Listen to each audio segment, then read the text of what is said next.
To the protesters all across this country, those who've been decrying corporate greed overnight, there was an eruption in the streets of Oakland, California, protesters clashing with police.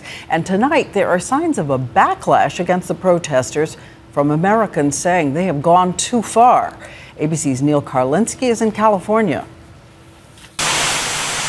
The streets of Oakland today are filled with cleaning crews taking on an enormous barrage of fresh graffiti.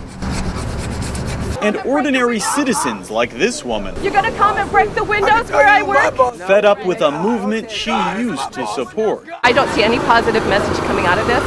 I'm just hoping that they'll go home. Overnight, a violent run-in between protesters and police led to fires, tear gas, 100 arrests, and frustration that the movement is being hijacked by a destructive minority. I don't like the fires, I don't like the graffiti, but most of us are not doing those things. It's not just Oakland. In New York, there are allegations of sexual assaults at the Occupy Wall Street site and fresh calls to evict protesters.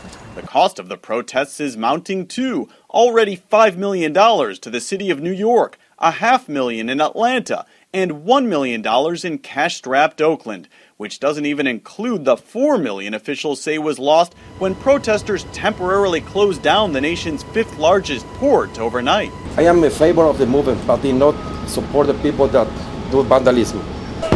So is this movement aimed at corporate greed and corruption, which gained so much popular traction so quickly, in danger of snuffing itself out?